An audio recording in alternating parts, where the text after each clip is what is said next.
मैंने कहा था ना तुमको दूध जमाने को। एक काम ठीक से क्यों नहीं कर सकती है तू? रात भर सोती नहीं हो तो ये सब काम कर क्यों नहीं लेती? महारानी है तू? कौन से देश की महारानी हो? बोल बोल ना, बोल। मैं तेरी माँ हूँ। दुश्मनों के लिए काम करती हो ना? मुझे सब पता है। देखना, एक दिन मैं तुझे ही जमा कर इसी फ्रिज में रख दूंगी।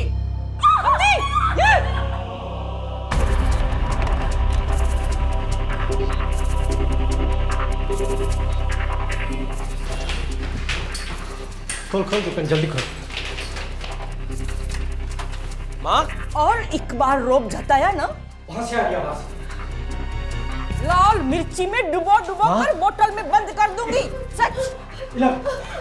माँ, आ जाओ, यहाँ पर, यहाँ बैठो। में सब ठीक है? क्या हुआ माँ? और क्या होगा, वही दौरे पड़ रहे हैं। क्या हुआ? छोड़ो। माँ को क्या हुआ? माँ क्यों रो रही है? हाँ? माँ क्यों रो रही है? लीला बहन, आज सुबह आपने अपनी दवाइयाँ ली? वो तो मैं रोज लेती हूँ, आपको पूछने की जरूरत नहीं है। संदीप भाई,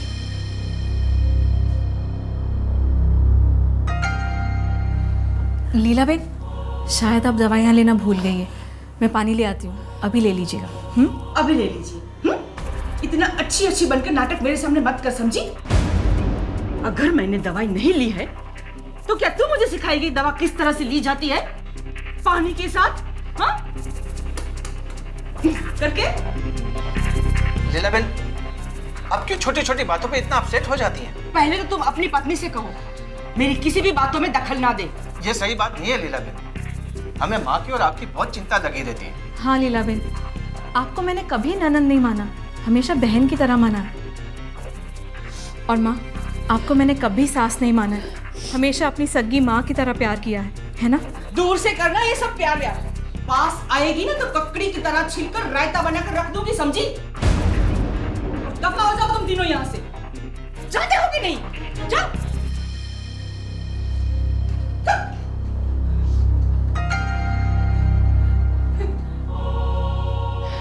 माँ।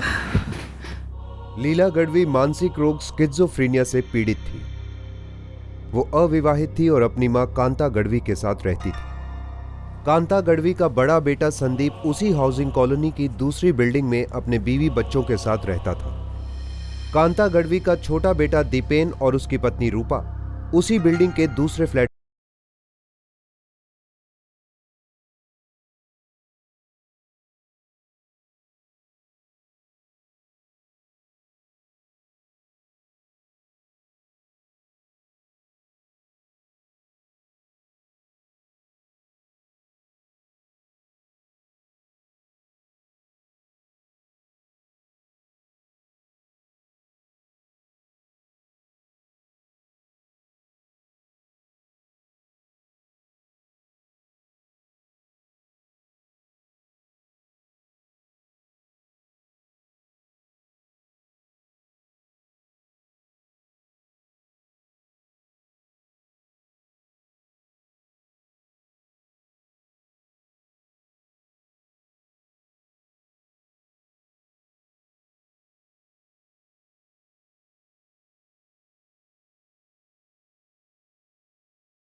क्या हो गया? पर माँ की सांस चल रही है अभी भी। मैं पुलिस को फोन करता हूँ। नहीं दीपेन, पहले एम्बुलेंस बुलाओ जल्दी। कांता गढ़वी और उनकी बेटी लीला को तुरंत ब्रीच कैंडी हॉस्पिटल ले जाया गया।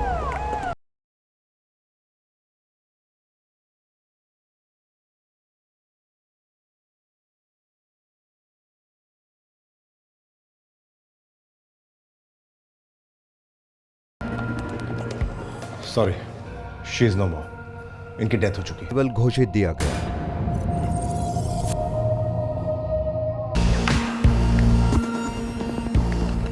कामदेवी पुलिस स्टेशन की इन्वेस्टिगेशन टीम हॉस्पिटल पहुंची। इनकी मौत गला घोटने से हुई।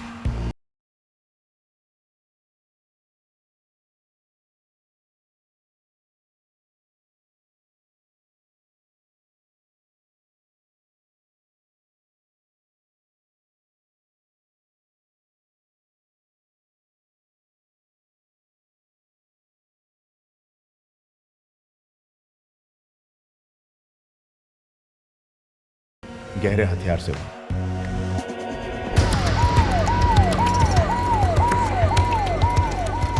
दूसरे दिन सुबह पुलिस कांता गढ़वी के फ्लैट में दाखिल हुई। तहकीकात शुरू हो गई। सर, सबसे पहले मैंने देखा माँ और लीलाबेन को। माँ यहाँ जमीन पर थी और लीलाबेन वहाँ सोफा पर। अच्छा, आप बता रहे थे कि दरवाजे का लैच मुड़ा हुआ था। करेक्ट सर, इसलिए मैं अंदर आया देखने, क्योंकि दरवाज़ा बंद ही नहीं हो रहा था।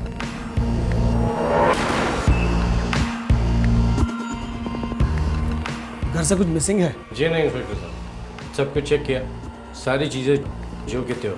माँ और लीलाबेन की ज्वेलरी भी वैसे ही पड़ी हुई है। दरअसल अलमारी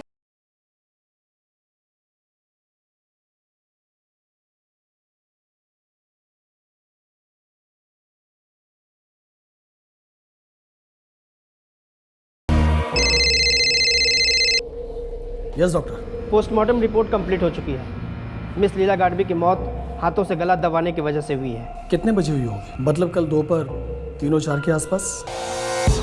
माँ जी के फ्लैट में किसी भी ऐसे विजिटर की एंट्री हुई थी जो इसमें लिखी नहीं गई? नहीं साहब, अक्खा दिन में ड्यूटी पर था। यहाँ आने जाने वाले सबकी एंट्री होती है। याद कर ले, शायद कोई एका छूट गया हो। नहीं साहब, कॉलोनी वाले बहुत सख्त हैं, नौकरी चली जाएगी मेरी।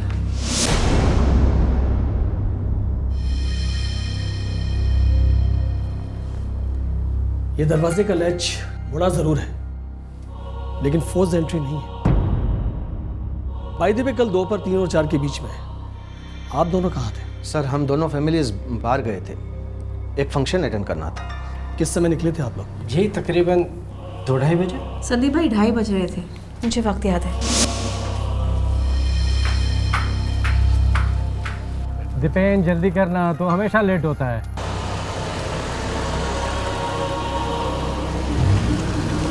सर, हम लोग रात के 11 बजे के आसपास वापस लौटे थे। दोनों फैमिली साथ में लौटे थे? जी इंस्पेक्टर साहब, साथ में गए थे और साथ में ही वापस लौटे।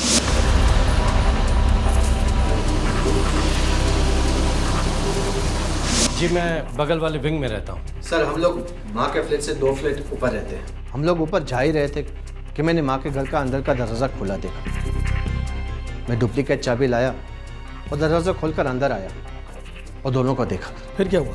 दीपन ने मुझे फ़ोन किया। आपकी माँ और बहन को नहीं बुलाया क्या फंक्शन में? वो इसलिए इंस्पेक्टर साहब क्योंकि जो फंक्शन था वो हमारे बिजनेस एसोसिएट्स ने रखा था। और माँ और लीलाबेन बीमारी के कारण कभी कहीं बाहर नहीं जाते थे। अच्छा, इस घर की चाबी के डुप्लीकेट्स भी आप लोगों के पास? जी इंस्पेक्टर साहब, हम दोनों भाइयों के पास एक एक डुप्लीकेट की है, सेफ्टी के लिए रखते हैं। सेफ्टी किसकी? सर, हमारी माँ और बहन दोनों अकेली रहती थी, ऊपर से उम्र भी हुई थी और बीमारियाँ भी थी। कैसी बीमारी? इंस्पेक्टर साहब, माँ को इंसोम्निया है, वो 2-3 दिन में एक बार सोती हैं।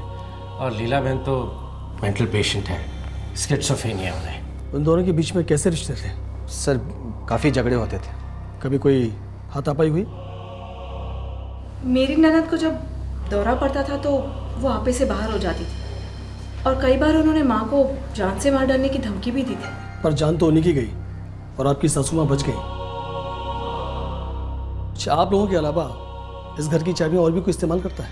जी हाँ, हमारा नौकर है रवि सोमाने, वो यहाँ सफाई भी करता है और खाना भी बनाता है। इस वक्त कहाँ है वो सोमाने? इस वक्त वो माँ के पास अस्पताल में है। हम लोग सब यहाँ हैं तो माँ के पास कोई चाहिए ना।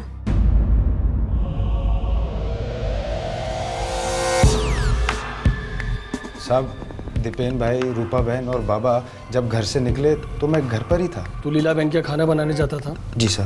किस समय जाता था? साहब सुबह करीब 11 बजे के आसपास और फिर शाम को 7 बजे। कल शाम को खाना क्यों नहीं बनाया? साहब मैं रोज़ रोज़ नहीं जाता हूँ वहाँ पर, जब भी रूपा बहन मुझे ज़ोर देती है बस तभी जाता हूँ। और कल रूपा बहन ने तुझे जाने के लिए नहीं कहा? माँ जी और लीला बहन कई दिनों से दोपहर का ही खाना गर्म करके खा रहे थे, उन्होंने मुझे मना किया था आने के लिए।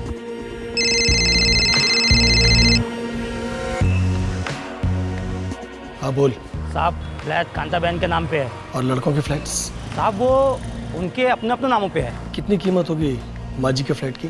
साहब 2-3 दलालों से बात हुई है, कम से कम 15 करोड़ जाएगा। 15 करोड़? साहब 3 साल पहले तक दोनों माँ बेटी और दोनों भाई एक साथ रहा करते थे। अभी 2-3 महीनों के अंदर दोनों भाई धीरे धीरे करके अलग हो गए साहब। ठीक है। ऑफिसर 5 मिनट से ज़्यादा नहीं प्लीज़, और अगर वो बात ना करना चाहें तो ज़्यादा जोर मत डालिएगा। आप बता सकती हैं उस दिन आपके साथ क्या हुआ था? आप पर और आपकी बेटी पर किसने हमला किया था?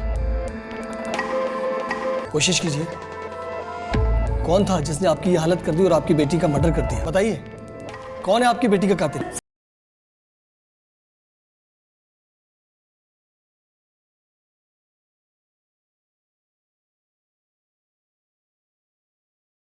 ये कब इस हालत में होंगे कि मैं बात कर सकूं इनसे? बहुत जल्दी, लेकिन अभी नहीं।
लेच पर पटक दिया होगा। हेलो, ठीक है। डिपेन, माँ बोलने की हालत में आ गई है। कैसी?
सोमानी ने झूठ बोलने की कोई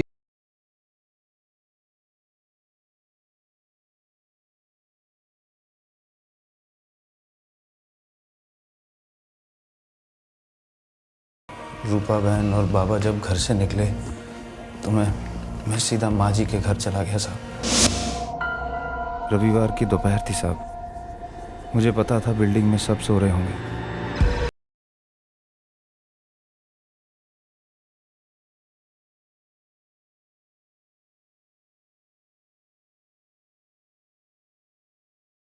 क्या बात है रवि, क्या हुआ?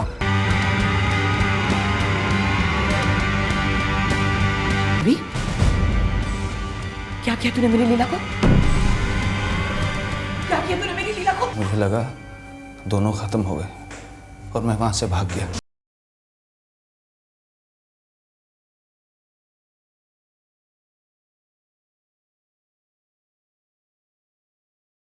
सच सच बताओ, तुमने क्यों किया?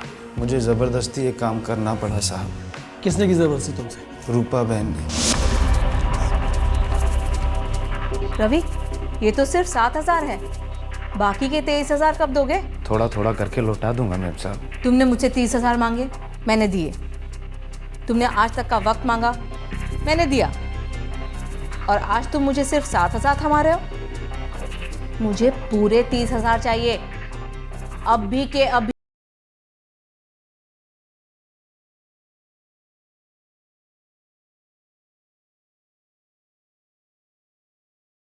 पर हो ही नहीं पा रहा था साहब। क्या करता, इतनी कम पगार, ऊपर से सब कुछ गांव भेजना पड़ता। फिर मैं खुद ही गांव लौट गया साहब।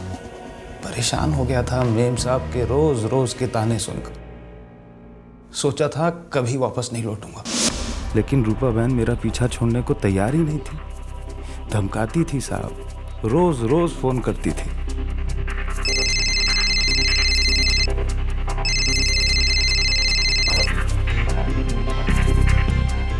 हेलो रवि, इतनी लंबी छुट्टी कौन लेता या देता है रे? मेम साहब, घर में प्रॉब्लम चल रहा है। प्रॉब्लम सबके घर में होते हैं, पर प्रॉब्लम अपनी जगह है और उधारी अपनी जगह।